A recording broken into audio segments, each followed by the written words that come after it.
totally wrong. This is a warm-blooded creature. This thing doesn't live in a swamp. 우리 속담 중에 이런 말이 있습니다. 콩 심은 데 콩 나고 팥 심은 데 팥 난다. 모든 일은 원인이 있다는 뜻이죠. 그런데 다시 한번 보면 아주 중요한 생물학적 요소도 들어가 있습니다. 콩 씨앗의 유전자가 콩을 싹 틔우고 팥 씨앗의 유전자가 팥을 싹 틔우는 것입니다. 어쩌면 우리 선조들은 생물학적 유전 법칙도 알고 계셨을지도 모르겠네요. 이쯤에서 궁금해집니다. 아주 오래전에 살았던 사람들은 유전을 어떻게 생각했을까요? 더 나아가서 모기가 빨아먹은 공룡의 피 속 DNA로 영화 주라기 공원을 만들 수 있을까요?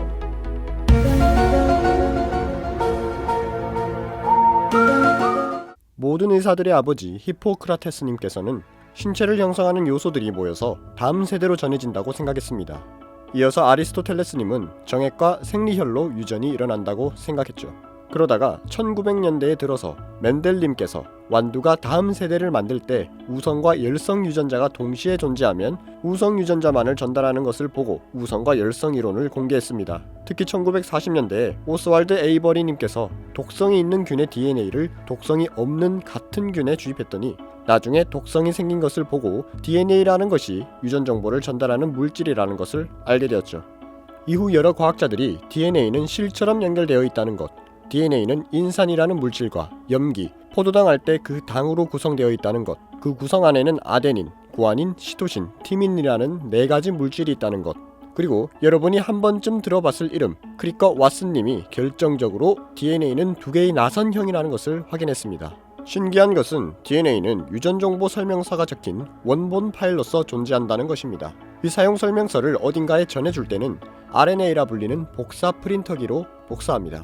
다음으로 리보솜이라 불리는 것이 사용 설명서를 보고 생명체가 자라고 번식하는 데 쓰일 물질을 만듭니다.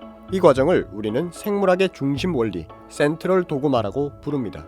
당시 크리커 왓슨의 한 연구는 생명 현상과 유전을 지배할 수 있다는 기대감에 노벨상을 수상하게 되었습니다. 하지만 생물학자들은 여기서 그치지 않고 더 많은 유전 연구를 진행합니다. 그리고 2003년 인간을 구성하는 유전자의 서열을 모두 밝히는데 성공합니다. 이 프로젝트의 이름은 바로 인간 게놈 프로젝트죠. 1990년 전 세계 생물학자들이 모여서 한 프로젝트를 시작합니다. 앞서 말한 인간 게놈 프로젝트인데 인간이 가진 32억 개의 유전자 쌍이 무엇인지 밝혀내겠다는 것입니다.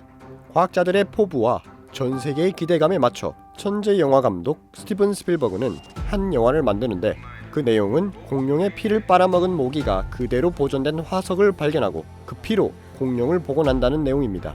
바로 영화 주라기 공원입니다.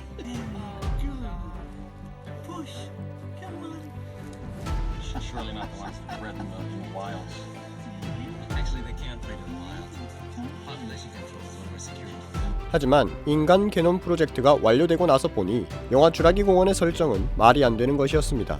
왜냐면 DNA 중 극히 일부만이 생명체가 필요로 하는 단백질 요소를 만드는 데 쓰이고 생명체가 살아가는 데 쓰이는 효소나 구성 성분을 만드는 데 쓰이고 나머지는 아직 알려지지 않은 것이 대부분이었습니다.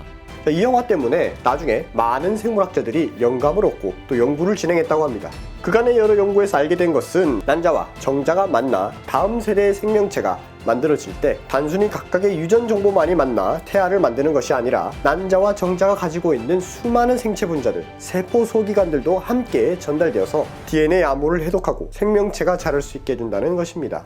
따라서 실제로 우리가 공룡을 복원하려면 오염되지 않은 공룡의 DNA를 공룡과 아주 유사한 생명체인 닭의 난자에 집어넣고 데리모로스를 닭에 착상시켜 알을 낳게 해야 그나마 가능성이 있을 것입니다.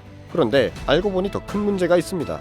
유전 정보는 100만 년이 지나면 사라진다고 하네요. 우리가 아는 공룡은 6,500만 년 전에 죽었기 때문에 남아있는 유전 정보는 없을 것입니다. 만약 공룡을 복원하는 데 성공한다면 여러분들은 구경하러 가고 싶나요? 공룡 동물원이 생긴다면 어떨 것 같나요? 생물학에서의 이러한 고민은 연극 게놈 익스프레스에서도 만날 수 있습니다. 네, 과학 만화책 게놈 익스프레스, 그것을 원작으로 하는 연극이죠. DNA가 무엇인지 밝히기 위해 달려온 과학자, 하지만 DNA만으로는 다 알 수 없는 생명을 다룬 이야기입니다. 어떤가요? 조금이나마 DNA에 대해서 알게 되었나요? 자, 그렇다면 좋아요와 구독 꼭 부탁합니다.